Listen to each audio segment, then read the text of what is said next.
Assalamualaikum warahmatullahi wabarakatuh.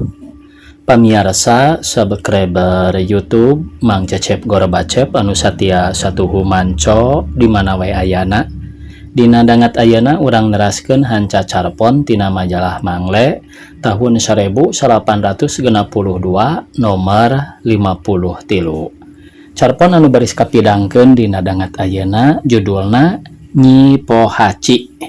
Ieu pindo catur Bapak M.A. Salmun. Sumangga supados teu nyangkolong teuing kana waktos, wilujeng ngadangukeun.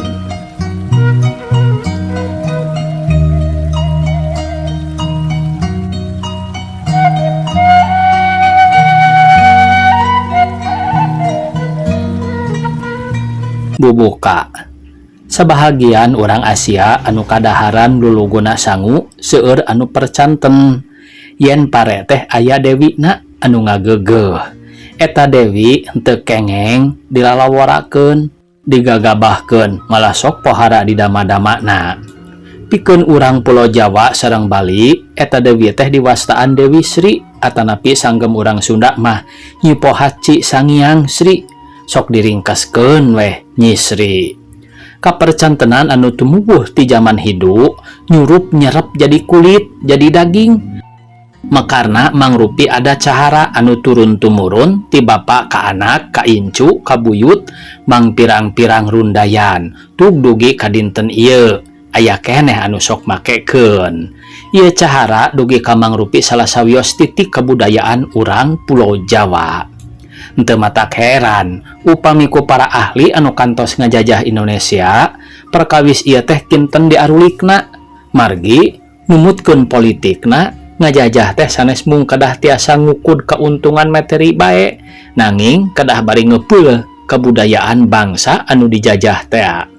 Ti antawis para ahli anu kantos medar mitos Nyi Dewi Sri anu kapapai bae upamina Soleven Gelpe, Debi Asekriut, R.A. Kren, Snuk Hugrons, Hiding, sareng tiasa jadi seueur deui anu henteu kapapai.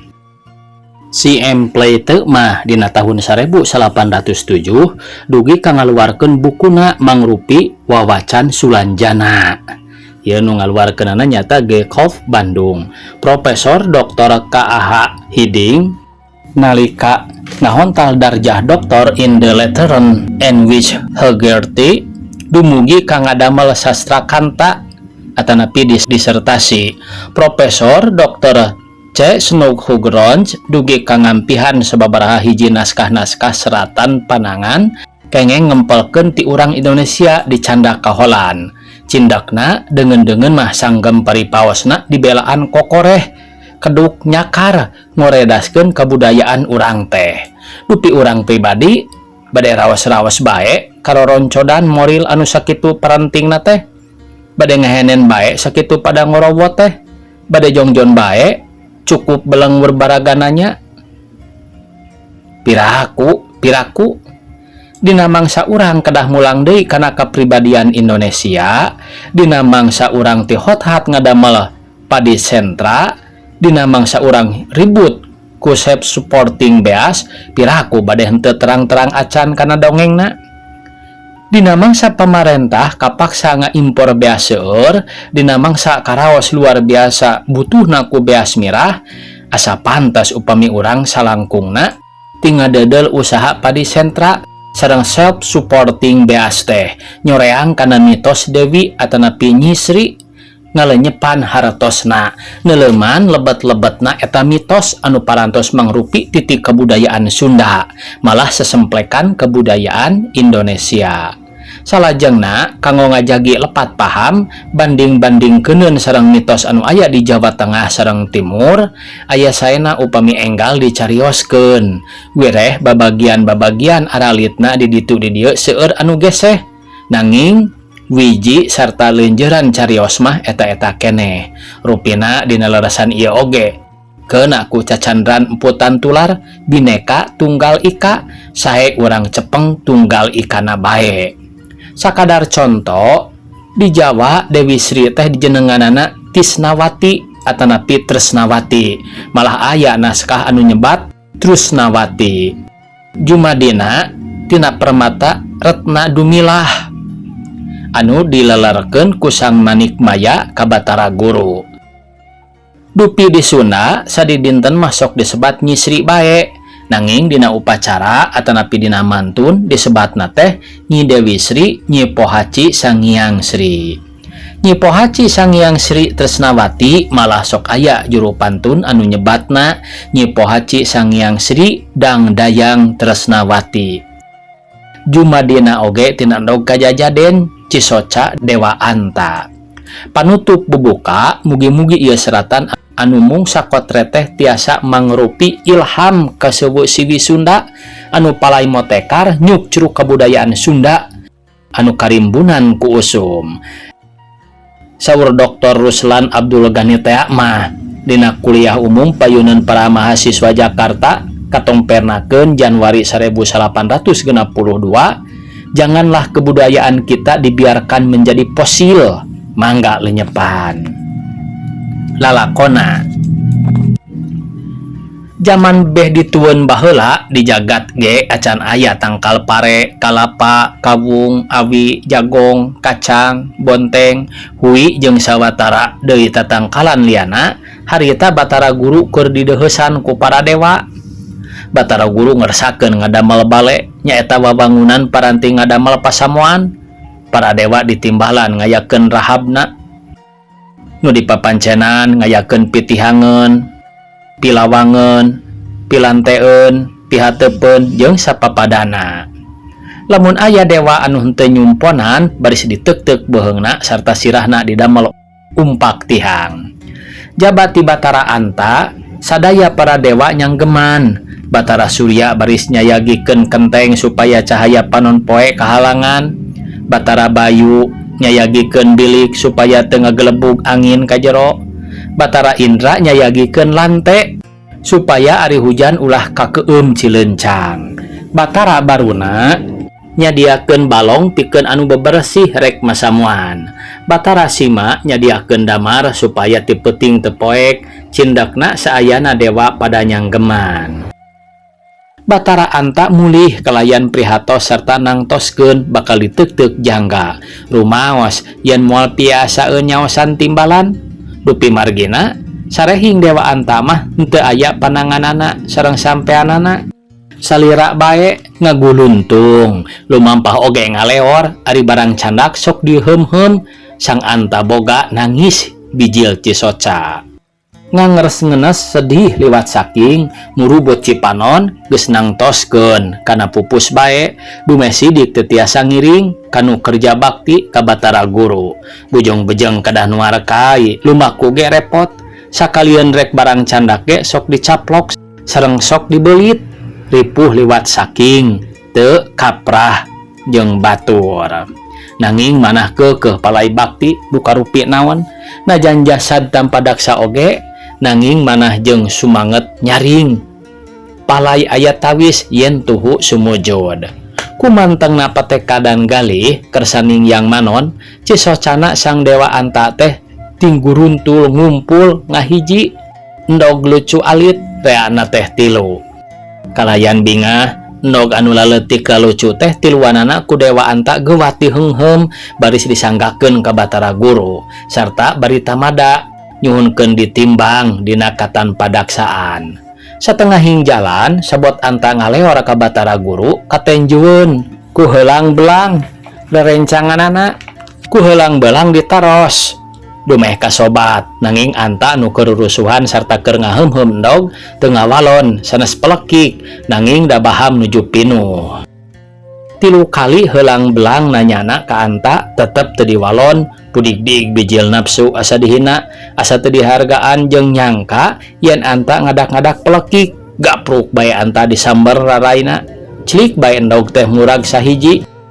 Harita teh keur aya di lebah pasabrangan eta endog anu murag teh bet megar jadi sato bangsa bagong nu ngaranna Wijung Celeng sok disarebut oge kalabuat. Anta anu disamber heulang belang henteu ngaladen anu ambek tapi terus bae maju gagancangan. Heulang belang henteu punah ku nyamber sakali di lebah Tegala kapapan Gapruk anta disambar deui ku heulang belang. Celik deui endog teh murag hiji deui. Ieu oge tuluy megar jadi sato bangsa careuh ngaranna Budug Basu. Kacaturkeun di Tegala Kapapan teh aya sapi turunan iblis ngaranna sapi Gumarang. Kalabuat jeung Budug Basu teh tuluy me bapa ka sapi Gumarang. Dewa Anta terus bae lumaku teu nolih rarai baloboran getih sarta socana kenceh sabelah disamber ku heulang belang. Johol kapayuneun Batara Guru endog teh dilepehkeun barabat sasauran netek lalakona ti sabubar sewaka nepi ka aya deui di payuneun guru. Batara Guru teu kinten ngahelasna ngadangu pihatur Dewa Anta anu sakitu satyana. Rarai Anta diusap sarta socana anu kences ditetel ku indung panangan. Dadak sakala Anta pulih deui sakumaha awitna. Endog anu mung kantun hiji deui teh ku Batara Guru dipiwarang disilengleman ku Anta sarta lamun megar pepegaranana teh kedah disanggakeun ka guru. Anta mulih deui ngileungleman endog. Ari megar bet jadi orok awewe. Orok teh ku Anta disanggakeun ka guru nu ngaraos ewed kumaha ngarawatanana. Ku kasaktian sarta pituduh narada orok teh disanggakeun ka Dewi Uma geureuha Batara Guru. Anu harita pinareupna ngadadak tumawon sapertos anu nembe anyar orokan. Nya teras orok teh disusuan ku Dewi Uma bari teras dipiputra. Dijenenganana Nyi Pohaci Sanghyana Sri atanapi sok disebat Dewi Pohaci. Osok oge disebat Nyi Dewi Sri. Barang parantos rumaja putri Dewi Pohaci teh bet jadi pohara geulisna ngungkulan para widadari anu aya di sawarga. Dugi ka Batara Guru oge kaedanan. Sang Hyang Wenang Rama Batara Guru uningaeun yen putra kaedanan ku Dewi Sri sarta aya maksad palai migarwa. Atuh teu kinten ngaraos paurna boh kebilih ngarempak pamali. Rama migarwa putra margi apan Dewi Sri teh diinangan ku Dewi Uma geureuha Batara Guru. Jadi atuh sami bae sareng putra tegas henteu sah upami ditikah ku guru. Kanggo nyegah tikah anu henteu sah, Dewi Pohaci teh ku Sang Hyang Wenang dipaparin buah anu pohara raosna. Saparantos nuang buah eta Dewi Pohaci teh bet pupus. Benten ti adat zaman harita anu biasana sok ngaduruk mayit, ari layon Dewi Sri mah ku Batara Guru henteu widi diduruk nanging ditimbalan dikubur ku Aki Bagawat Sangri.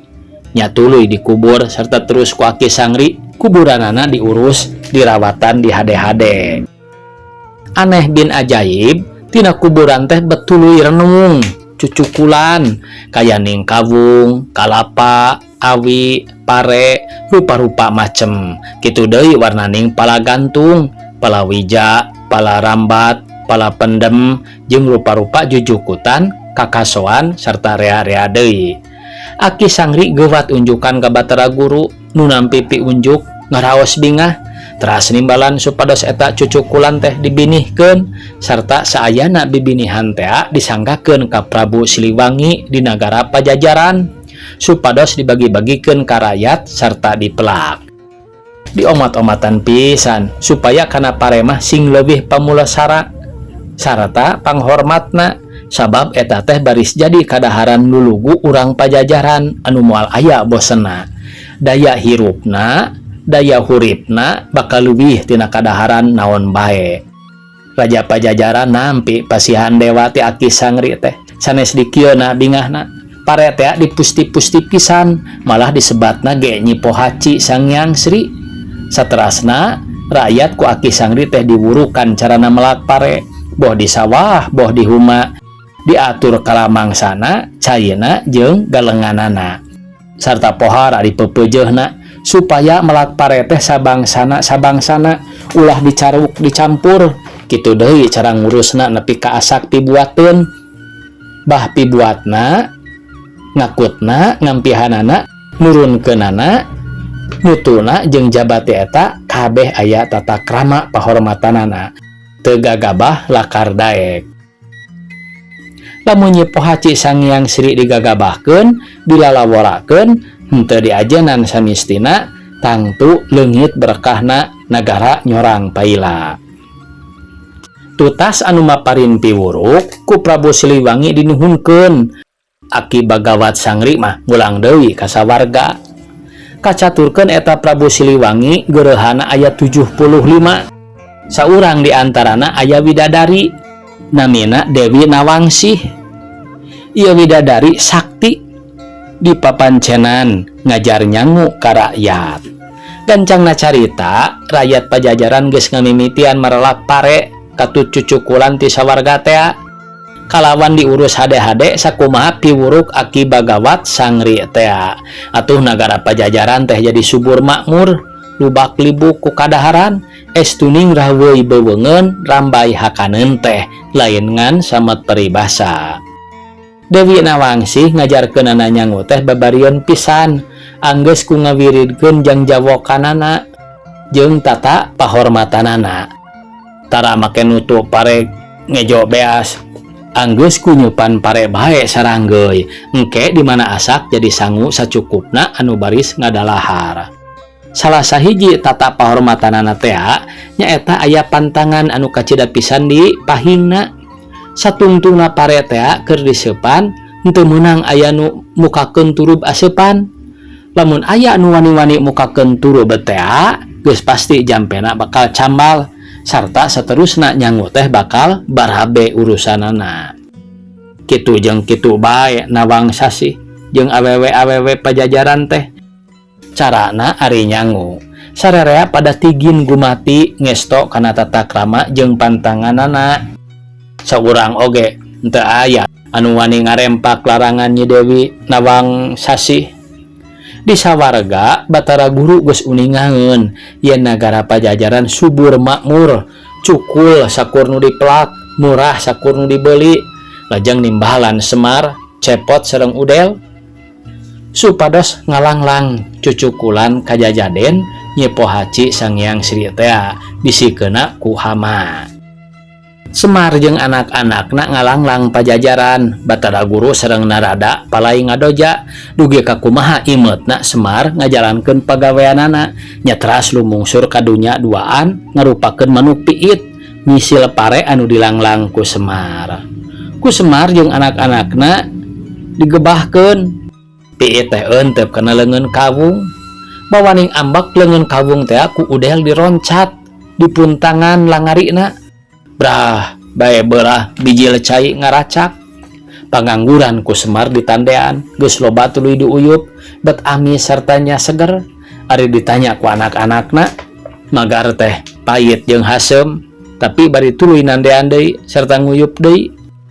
Anak-anakna nyoba-nyoba ngasaan, ih bet geuning amis tur ngeunah. Atuh Semar teh pada nyarekan ku anak-anakna. Geus terang kana rasana nya tuluy eta tilu jalma teh ngahaja nyieun padika pikeun nyadap cai leungeun kawung teh supaya ka arah hasilna ku umumna manusia. Nya ti harita mimitina kawung sok disadap di arah lahangna teh. Pikeun tanda nganuhunkeun ka Nyi Pohaci Sanghyang Sri lamun mangsa dibuat jalma-jalma teh sok ngagunakeun daun kawung katut palapahna geusan tetenger. Urang caritakeun aya sahiji nangkoda ngaranna Dampu Awang ti nagara sabrang. Di nagarana salawasna sok kakurangan bae dahareun, nya tuluy datang ka Pajajaran rek neangan kadaharan anu beunang di ampihan lila. Nangkoda Dampu Awang ngadeuheus ka Prabu Siliwangi nyarita yen arek ngabajong pare di akutan ka nagarana. Sang raja henteu ngawidian margi saperkara eta pare teh lain kagunganana, mung Darma titipan ti Batara Guru sarta dijaga keras pisan ku Semar katut anak-anakna. Kaduana upama pare di akutan kaluar nagara hoream bisi di Pajajaran beakeun, sabab tangtuna ge anu nguyang teh moal ngan Dampu Awang bae engke teh jadi rajol anu ngadon ngarakutan. Atuh mata koredas teu aya keur ngagehan rakyat. Dawuhan Prabu Siliwangi kitu ku Dampu Awang kahartieun. Kinang koda teh henteu keukeuh tuluy mundur bae ti payuneun raja, tapi ari hatena mah nang koda Dampu Awang teh ngageremet timbul dengki ka urang Pajajaran.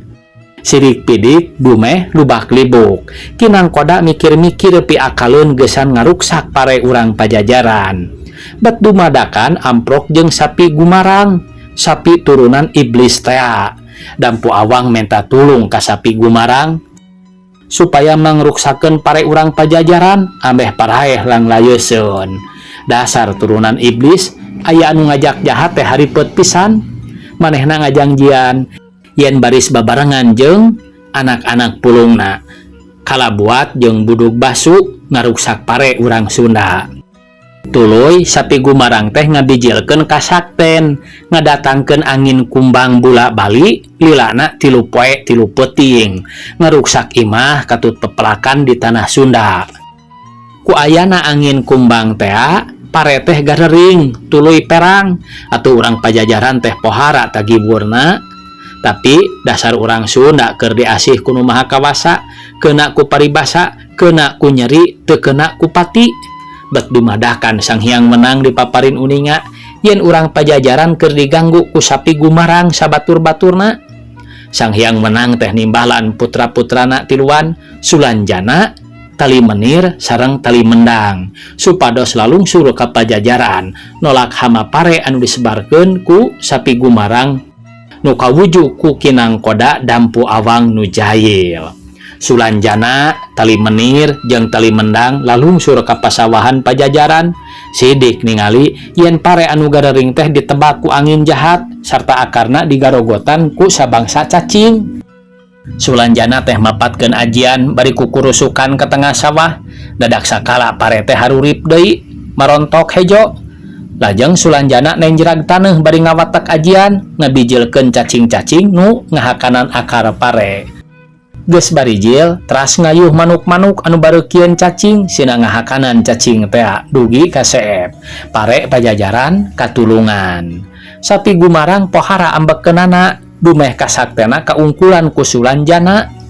Tuluy ngayuh angin barat jeung angin kaler berisina mawa hama nya timbul sasalad pare hama bereng jeung hama mentek.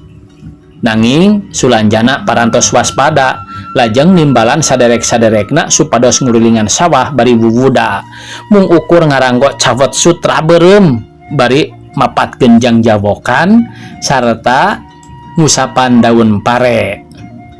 Hama-hama teh malabur sararieun. Nu jahil sapi gumarang sabaladna ngayuh deui angin timur anu panas mawa seuneu jeung hama beureum pare teh mani perang. Sulanjana imut ngagelenyu waspada kana gaibna eta hama beureum nya eta karesebanana Nyi Pohaci Sang Hyang Sri panyegahna gampil pisan ku jalan ngabring tiluan ka hulu wetan. Di dieu eta tilu saderek teh ngahajang ngumbah rarangan bari mapatkeun jampe. Ari malulih deui pare teh ngaradak hurip deui. Kacaturkeun dina mangsa timbul hama kieu puyuh-puyuh keur meujeuhna aranakan sarta sarieun anakna paeh ku seuneu sapi gumarang.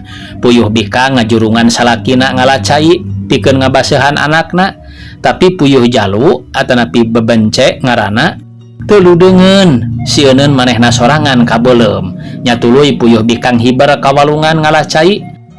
Ari puyuh jalu sina nungguan sayang sarta lamun aya galaga teu hade kudu gegeroan. Puyuh jalu teh teuing kuborangan asa rentang-rentang nenjo jelema masing nu teu rek jahil ge terus gegeroan. Cek cek cek cek cek nya ti harita puyuh jalu teh disebutna bebencek sarta dijieun alamat yen lamun aya sora bebencek di sada nandakeun aya bangsat. Urang kudu caringcing nya ti harita deui bebencek teh sagala-galana taluk tunduk ka puyuh bikang naon-naon teh kumaha si bikang bae. Nenjo pare walagri deui sapi gumarang pohara ambekeunana tuluy nitah kalabuat ngaruksak pare teh disungkuran dilejekan sina paraeh. Kalabuat sabaladna ngabrul ka sawah nanging Sulanjana anu waspada enggal ngadamel palakiah. Nyaeta nyandak sangu wadang diaduk jeung tarasi terus disepankeun deui geus asak dibungkus ku daun cau sapertos anu ngadamel timbel lajeng diruang di hulu wotan bari dijampean. Saking dumadak kalabuat sabaladna malah katut sapi gumarang pribadi jadi bungkem henteu bari saeun calangap bangusna teh nyaraku parageuh atuh sararea balalik deui heran pacampur sieun. Sapi gumarang ngagayuh berit mangrebo-rebu sina ngahakanan pare. Ieu oge ku Sulanjana tiasa dicegah. Anjeuna ka pasar baranggaluh rupi-rupi kadaharan bari teu nganggo ditawar deui diartosan sapamenta nu dagang. Di sawah nu sawareh didamel sasajen haturan Dewi Pertiwi anu ngageugeuh taneuh sesana dibungkus ku daun tarate teras diruang di hulu wotan bari mapatkeun jangjawokan. Bet dadak sakala saayana berit anu ngaganggu pare teh kabeh parae. Dasar jahat sapi gumarang teh tuluy nitah budug basu ngaganggu pare sina hapa atawa upama anu geus bener sina jadi kopong. Tengah peuting budug basu ngagayuh angin gede bari ngadatangkeun pirang-pirang bangsa simet kaya ning kungkang, walang sangit, lembing, simet jeung rea-rea deui sina ngahakanan buah pare, boh nu di sawah, boh nu geus aya di leuit, di goah, di mana bae asal nu ngaranna pare. Atuh sanagara mani ibur guyur. Nanging Sulanjana sareng para saderekna deui bae tandang ngayonan hama. Anjeuna nyandak jeruk dicandak ka hulowotan teras diparud bari mapatkeun ajian. Yak tos ari walang-walang mah pararaeh atanapi malabur. Nanging pare-pare mah tetep bae kopong atanapi hapa. Sulanjana teras nguriling ngederan sawah milari tangkal pare anu pangjangkungna, panglebeutna ranggeyanana, sawios kopong sesa simut oge. Pare teh dikukusan ku menyan putih bari mapatkeun jampe, lajang dipipit, dicandak ka sisi. Sulanjana sila hormat ngajemprak mayun ngulon, mayunan kukus menyan putih, rep sidakep, rep perem, mepet panca indra, ngagulungkeun cipta manteng muntang kayang agung sarta mapatkeun pirang-pirang jangjawokan. Nya Sulanjana beunta jeung ngadeg pare anu tadi dipipit teh diusap-usapkeun kana tangkal pare nu deukeut. Kersaning maha kawasa pare anu karopong jeung hapa teh ngadadak eusian sarta baleuneur puguh bae sanagara saruka bunga. Sapi gumarang pohara ambekkeunana tuluy mepek balad diluluguan ku kalabuat jeung bodog basu saayana sasatoan dikumpulkeun pikeun ngaruksak nagara pajajaran. Ti unggal leuweung dikelun sina ngabreg ka nagara. Sakur anu tandukan kukuan jeung sihungan maju ti hareup nu sejen nuturkeun ti tukang. Sulanjana enggal unjukan ka Prabu Siliwangi supados rakyat dikeprik kanggo ngayonan sasatoan sayaga sapakarangna nu panah, sumpit, tumbak, gobang, kampak, cindekna mah sapakarang-sapakarangna. Jabi teh eta kedah masang cubluk, pitapak, garogol, jiret, piluang jeung sapapadana dina unggal jajalaneun sato. Parantos kantenan ari kadaharan nu dicampur baruang mah sadayana disebar di luar dayeuh. Atuh dina mangsana bala di sapi gumarang daratan teh brag brag bras brus arabus kana cubluk jeung piluang atawa peting gurawil peting karanyed kena ku jiret jeung pitapak. Maung-maung rea anu peting galawur kakerem dina garogol sawareh peting golepak paraeh kena baruang. Cindekna memeh nerepi kadayeuh oge bala di sapi gumarang teh geus ajur manten barisanana malah sawareh mah malundur tuluy malabur. Jaba anu dibuburak dibeledig ku jalma-jalma anu geus sadia. Ninggang anu diludeungan mah maung oge disebrot matana ku minyak panas dicabean make cocorot awi atuh mabur bari ngagawur. Ambekna sapi gumarang geus lain di kieuna tuluy nangtang ijen perang tanding jeung Sulanjana. Ku Sulanjana ditadahan diantep ku makarepna tapi weleh teu rubuh teu kajungjungkeun. Ku Sulanjana diayonan harita teh Sulanjana disurupan ku Sang Hyang Wenang der ijen sapi gumarang sababaraha kali nyuruduk atawa nalapung Sulanjana. Ku Sulanjana ditadahan diantep ku makarepna tapi weleh teu rubuh teu kajungjungkeun. Taneuh mah mending ngabul balas dipake totojer ku sapi gumarang anu beak dengkak hayang ngelehkeun musuhna. Geus kitu lain kieu lain ngan karebak bae sapi gumarang ditewak tandukna ku Sulanjana dipurilitkeun sababaraha gulingan tuluy digebot kana taneuh. Sapi gumarang ampun-ampunan menta hirup sarta janji rek ngawula. Mimitina ku Sulanjana henteu digugu, palaina teras dipencit bae sabab jabati getihna jeung buluna mah saayana badan sapi gumarang baris ke arah gawena, tandukna dijieun sisir jeung parabot liana, kulitna dijieun kimpul, sabuk, bedug jeung jabati eta, tulangna dijieun rupa-rupa parabot atawa pakarang, geus puguh dagingna sarta jeroana mah baris di dahar. Sapi gumarang sosongkolan ampun-ampunan sarta sumpah yen saturun tumurunna rek ngamula sanajan kabudak leutik oge.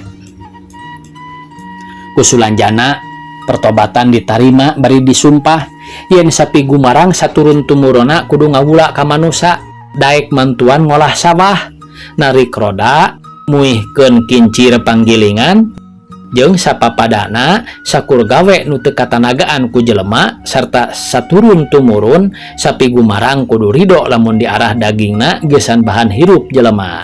Jabati kitu henteu meunang galak ka papada makhluk, sumawona ka jelema masing ke budak leutik oge kudu nurut bae. Sapi gumarang sumpah sarta janji yen sanggup nyumponan perjanjian eta kalawan sumpah nya. Ti syarat eta sapi gumarang jeung sakur nusa bangsa jeung manehna mimiti ngawula sarta lindeug ka manusa teh. Saparantos kitu mah nagara sareng pasawahan pajajaran oge jadi subur sarta hurip. Margi parantos tara aya deui hama. Sigeug eta urang carioskeun deui Prabu Siliwangi sareng geureuhana Widadari Dewi Nawangsasih. Sang raja ngaraos aneh, dumeh Nawangsasih mah ana nyangu teh parena tara ditutu dibeaskeun heula, sumawonten nganggo ngisikan sarta ngarih mah ieu mah pare bae saranggeui dijampean teras disepan ari diangkat bet parantos jadi sangu cekap kanggo saeusi bumi. Nawangsasih parantos omat-omatan ka saeusi karaton kitu deui ka raja yen sabot nyepan pare teh henteu kengeng aya nu mukakeun turub asepan, eta mah kedah ku Nawangsasih ku anjeun bae. Hiji waktos nuju Nawangsasih subung, Prabu Siliwangi teu kiat nahan kapanasaran, lajeng pangangguran lungsur ka dapur mukakeun turub asepan. Sidik mung aya pare bae saranggeui teu aya naon-naon deui. Barang turub teh bade ditutupkeun deui aneh bet henteu manjing. Digular gilir oge tetep teu asup. Lajengna ditumpangkeun asal numpang bae teras dikantunkeun. Barang Nawangsasih sumping jol-jol katawis bae yen asepan aya nu mukakeun turubna, kahartos yen badega atanapi eusi karaton mah moal aya nu wantuneun. Tangtosna oge mung sang raja anu wantun kitu teras mangloh ka sang Prabu. Raja Siliwangi nganglos pada melanana dipungkir adegan magar teu rumaos ku Nawangsasih teu didamel papanjangan mung sasauran kieu. Rupina parantos titis tulis manusa ti samet ieu kapayun mah upami bade nyangu teh kedah sesah payah heula mangga raja geura nimbalan ngadamel lisung, halu, nyiru, pabeasan, dulang sareng pangarih. Margi engke mah kersa teu kersa manusa nyangu teh parena kedah ditutu heula, beasna ditapi teras diampihan dina padaringan. Memeh nyangu kedah diisikan heula, nyanguna oge kedah 2 kali. Ti atah dugi ka jadi gigih sareng ti gigih dipindo dugi ka timus teras asak diakeul dina dulang nganggo pangakeul sarta dihihidan. Pamunut geureuha enggal dicumponan nya ti harita pare kedah ditutu heula teh sarta nyangu teh ayeuna mah henteu cekap ku saranggeui nanging tampolana sababaraha geugeus anu seueur jiwana mah. Patali sareng kajadian kitu atuh pare anu dileuyit oge katawis pisan wuwuh lami wuwuh orot tambah poe tambah seep. Hiji mangsa waktos Dewi Nawangsasih kaleuyit bade nyandak pare barang ngungkap ana gorehel teh bet aya anggoanana. Anggoan kawidadaren baheula ku raja disumputkeun di dinya. Nawangsasih teu kinten bingaheunana rap anggoan kawidadaren teh dianggo. Atuh ayeuna mah anjeunna iasa deui hibar ka sawarga sapertos kapungkur-pungkur lajeng nepangan caroge bari sasauran. Nun Prabu dihintinasti anyar pinanggih panganggo kuring anu kapungkur ical teh geuning disumputkeun dina tumpukan pare. Ayeuna kapendak deui nya ayeuna mangsana kuring mulang deui ka sawarga, da kuring mah urang sawarga. Prabu Siliwangi seep-seep pilahirna ngawagel geureha nanging ngawang sasih maksa mulih ngapu ngalayang ka kahyangan nilar caroge anu kertas kabur keanginan batik kumalayang cipta da hibar mah teu iasa. Nawang sasih di sawarga dibagiakeun ku para widadari serta teras ngadeuheusan ka Batara Guru. Ku Batara Guru ditampi serta dipernahkeun deui di tempatna kapungkur. Ka Prabu Siliwangi Batara Guru maparin wangsit ku ilapat yen ti samet harita kapayun mah nyango teh kedah tumut sakumaha piwejang nawang sasih teh abae sarta ngajaga hama pare kedah tumut sakumaha jang jawokan sulanjana kana pare kudu mupusti sapertos kasalira Nyi Pohaci Sanghyang Sri ku anjeun pacuan digagabahkeun bilih Nyi Sri Pundung anu pundung matak timbul paila kitu deui ngurus beas kedah didama-dama dipusti-pusti kedah nganggo tata krama anu utami ulah abong-abong ka barang anu henteu ngalawan dijalankeunana sakama-kama bae. Salajengna dipaparin ilapat yen sing saha anu sawahna disorang ku Dewa Anta anu dilandi jenenganana jadi sang naga Anta boga eta pertawisna baris cukul panen lubak libuk punjul ti batur. Kitu wangsitna Batara Guru. Wallahu alam bissawab. Kitu cenah ya pamirsa. Carpon anu judulna Nyi Pohaci. Sakitu anu tiasa kapihatur. Wassalamualaikum warahmatullahi wabarakatuh.